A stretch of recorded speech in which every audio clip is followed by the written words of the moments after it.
Hi hello வணக்கம் மக்களே. மறுபடியும் அடுத்த வீடியோ தலைவருக்கான வீடியோ. யாருமே எதிர்பார்க்கல இப்படி ஒரு அனௌன்ஸ்மெண்ட். இப்பயும் பார்த்தீங்கன்னா ஒரு ப்ராப்பர் அனௌன்ஸ்மெண்ட் கிடையாது.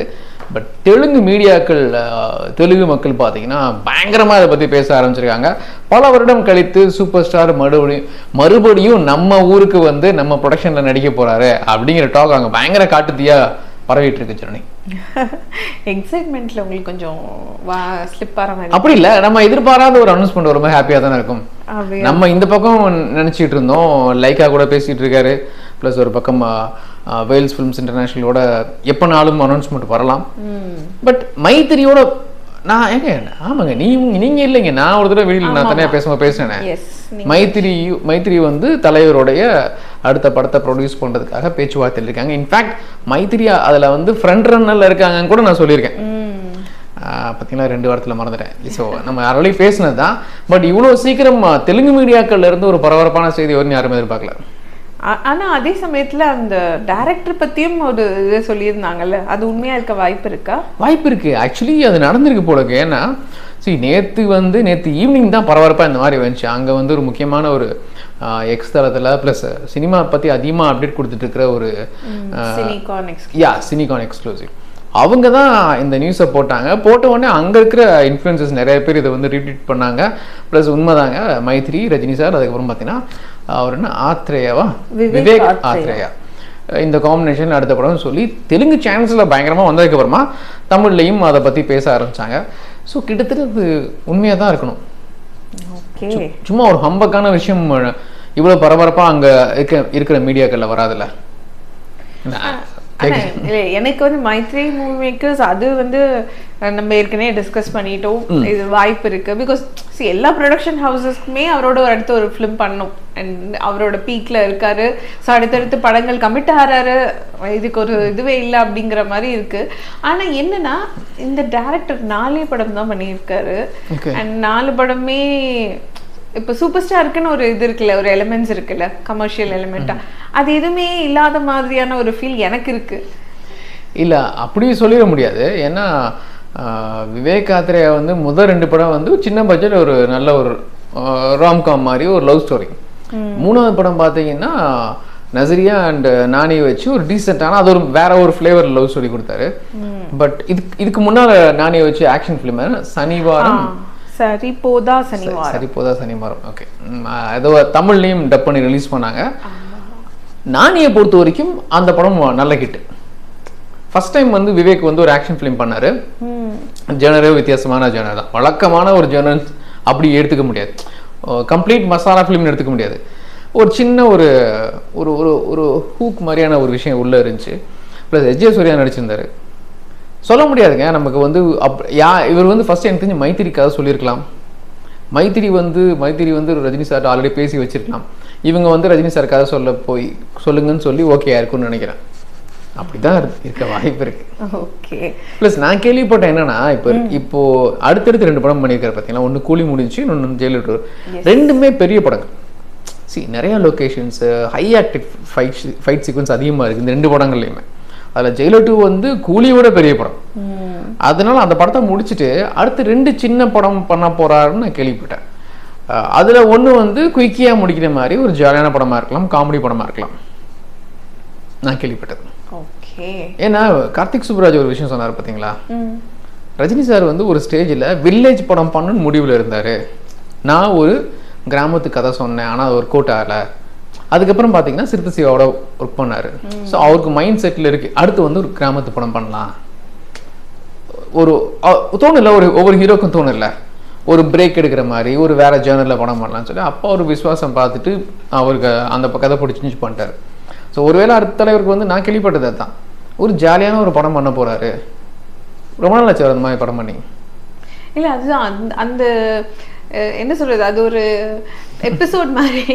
அதுக்கப்புறம் அது ஒர்க் அவுட் ஆகுமாங்கிறது எனக்கு. ஏன்னா அண்ணாத்தையிலே வந்து அது ஒரு அந்த கொஞ்சம் எக்ஸ்ட்ரீமா போயிட்டாங்களோ, இது இவ்வளவு வச்சிருக்கலாம். இல்ல அண்ணாத்தை இதையும் கம்பேரிசி, அண்ணாத்தையும் விஸ்வாசமும் கிட்டத்தட்ட ஒரே மாதிரி ட்ரீட்மெண்ட். விஸ்வாசம் ஒர்க் அவுட் ஆச்சு, அண்ணாத்தை ஒர்க் அவுட் ஆகல.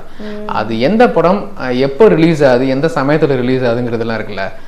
ஆஃப்டர் கோவிட் வந்து பார்த்தீங்கன்னா நம்மளுடைய ஓவரால் ரசனையே மாறிடுச்சு. Before Covid and after Covid டெஃபினட்டாக பிரிக்கலாம்.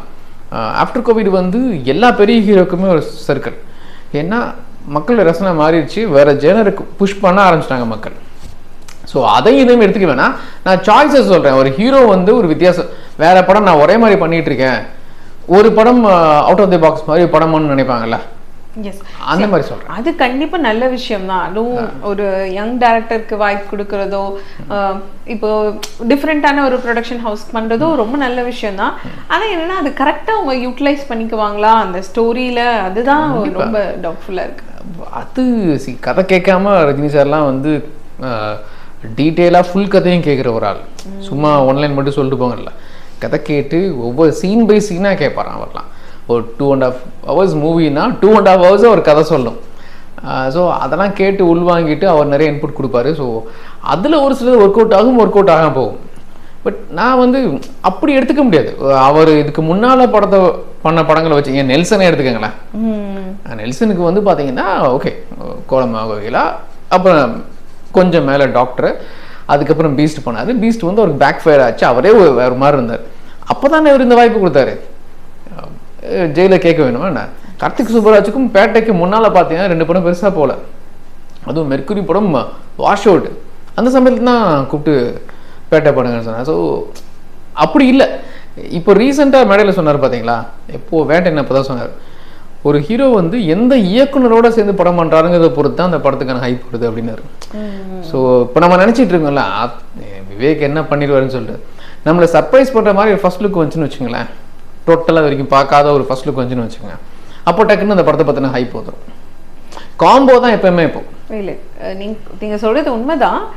நான் அவரோட படங்கள் பார்த்திருக்கேன், எனக்குன்னு ஒரு பெர்செப்ஷன் இருக்கும்ல, அதுல வந்து இந்த காம்பினேஷன் ஒர்க் அவுட். இவரு இவ்வளவு பெரிய ஸ்டார், சூப்பர் ஸ்டாரா ஏக்க முடியுமா நீங்க நினைக்கிறீங்க? இல்ல, நானே வந்து அங்க வந்து என்ன சொல்றது, அந்த ஊர் பையன், அந்த ஊர் பிள்ளை, அவங்களுக்கே உரிய ஒரு பாணி இருக்குல்ல, அது வந்து நாளைக்கு செட் ஆகும். அது சூப்பர் ஸ்டாருக்கு செட் ஆகுமா இல்ல என்ன மாதிரி மத்த ஃபேன்ஸ் ஃபீல் பண்ணலாம். சோ கமெண்ட் இல்ல, ஒருவேளை நீங்க எப்படி யோசிச்சு பாருங்க, இது நடக்குதா இல்லையா நம்ம பொறுத்து இருந்து பார்க்குறோம். ஒருவேளை விவேக் ஆத்ரேயா வந்து ரஜினி சாரை வச்சு ரோம் கம் கொடுக்குறாருன்னு வச்சுக்கோங்களேன். பழைய படங்கள் தலைவர் அந்த சமயத்தில் நிறைய குரு சிஷ்யன் மாதிரி நிறைய படங்கள் பண்ணியிருக்காரு. ஆக்ஷன்லாம் கிடையாது, ஒரு பக்கா ஜாலியான ஒரு அவர் ஏஜுக்கான ஒரு லவ் ஸ்டோரி கொடுத்தாருன்னு வச்சுங்க, சீனி கம் மாதிரி பெருசாக ஒர்க் அவுட் ஆகலாம். நமக்கு தெரியல, நான் சொல்கிறேன். C anything may happen. அது ஒர்க் அவுட் ஆகுது, ஒர்க் அவுட் ஆகாது வேற விஷயம். பட் நீங்கள் சொல்கிறது ஓகே. விவேக்கே நீங்கள் வந்து சந்தேகப்படுறீங்க, நான் வந்து விவேக் உங்களை நான் சேலஞ்ச் பண்ணுறேன். ஒருவேளை நீங்கள் வந்து கமிட் ஆகிட்டீங்கன்னா தலைவருக்காக சூப்பரான கதை பண்ணிடுங்க, அவ்வளோதான்ப்பா சொல்லுவேன் அப்படின்னு சொல்லுவார். கண்டிப்பாக, let's keep fingers crossed. Fingers crossed.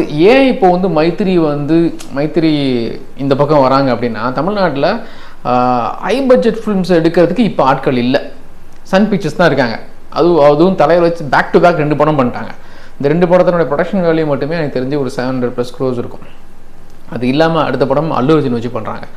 அந்த படத்தோட ஓவரால் பட்ஜெட் எவ்வளோன்னு எனக்கு தெரியல, சீரியஸாக 800+ அப்படிங்கிற மாதிரி சொல்கிறாங்க. ஸ்கை ஹே தான் அந்த படத்தோட பட்ஜெட். ஸோ அந்த படத்தை முடிக்கிற வரைக்கும் அவங்க இப்போதைக்கு வேறு படம் பண்ண மாட்டாங்க. சன் பிக்சர்ஸ் தூக்கிட்டீங்கன்னு வச்சிங்களேன், லைக்கா இப்போதைக்கு ஹை பட்ஜெட் ஃபிலிம் பண்ணுற மாதிரி இல்லை. வேறு பெரிய ப்ரொடியூசர்ஸ் இல்லை பெரிய நடிகரில் வச்சு ப்ரொடியூஸ் பண்ணுறதுக்கு. அதனால தான் பாருங்கள், மைத்திரி வந்து அஜித் சார் வச்சு பண்ணுறாங்க, அடுத்த படமும் அஜித் சார் வச்சு பண்ண போகிறாங்க. ஸோ தெலுங்கு பக்கம் இருந்தால் வந்தான்னு வேறு வழி இல்லை. ஸோ அதனால தெலுங்கு ப்ரொடியூசர்ஸ் இப்போதைக்கு இங்கே இருக்கிற பெரிய ஹீரோக்களோட சம்பளத்தை மைண்ட் வச்சு நான் சொல்கிறேன், அவங்கள மெயின்டைன் பண்ணணும். படம் எடுத்தால் மட்டும் பார்த்தாது, ப்ராப்பராக ரிலீஸ் பண்ணணும், ப்ரமோட் பண்ணணும், இதெல்லாம் இருக்குது. உள்ளே வச்சுட்டாங்கன்னா பெரிய பிரச்சனையாகும். நம்மளே இப்போ ரீசெண்ட் டைமில் பார்த்தோம், விடாமுயற்சி நிறையா ப்ராப்ளம் ஆச்சுல்ல. ஸோ இதுக்கு அவங்களோட ஃபினான்ஷியல் க்ரைஸும் ஒரு காரணம்னு சொல்லலாம். ஸோ அதை வந்து கரெக்டாக ஹோல்ட் பண்ணி எடுத்து ரிலீஸ் பண்ணணும் இல்லையா. ஸோ மைத்திரி மாதிரி பெரிய ப்ரொடக்ஷன் கம்பெனி வெளியேந்து உள்ள வருவாங்க, அதுக்கு சொல்கிறேன். கண்டிப்பாக நீங்கள் சொல்கிறது உண்மைதான். ஏன்னா ஃபேன்ஸே வந்து முன்ன வந்து என்ன சொல்றது, ஹீரோஸை டார்கெட் பண்ணிட்டு டேரக்டர்ஸ் டார்கெட் பண்ணி இப்போ ப்ரொடக்ஷன் ஹவுசஸே டார்கெட் பண்ண ஆரம்பிச்சிட்டாங்க. லைக்காலாம் ஐயோ ஏதாவது அப்டேட் கொடுங்க அப்படின்னு சொல்லி பயங்கரமாக திட்டுற அளவுக்கு போயிடுச்சு.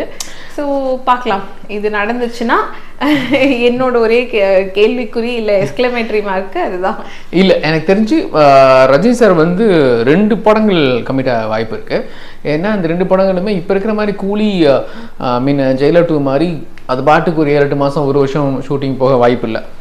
அது வந்து மைத்திரியோட அடுத்த படமாக இருந்தாலும் சரி, அடுத்து வந்து பார்த்தீங்கன்னா வேர்ல்ட்ஸ் ஃபிலிம்ஸ் இன்டர்நேஷனல் அவர் கமிட் ஆகிற படமாக இருந்தாலும் சரி, டக்குன்னு குயிக்காக ஒரே வருஷத்தில் அடுத்தடுத்த படங்களுக்கான அறிவிப்பு வரும். எனக்கு தெரிஞ்சு இந்த இயர் எண்ட்லேயே அஃபிஷியல் அனௌன்ஸ்மெண்ட் வந்தாலும் வரும். இருந்தாலும் ஃபிங்கர்ஸ் கிராஸ்ட் இந்த ஒரு ஃபேக்டர் வந்து சர்ப்ரைசிங் ஃபேக்டராகவும் புதுசாகவும் இருந்துச்சு. அதுக்காக அந்த டிஸ்கஷன் நடக்குதான்னு பார்ப்போம். அடுத்தடுத்த விஷயங்கள் தெரியும்போது அதை பற்றியும் பேசுவோம். அட்லன் டடா பபாய் டாட்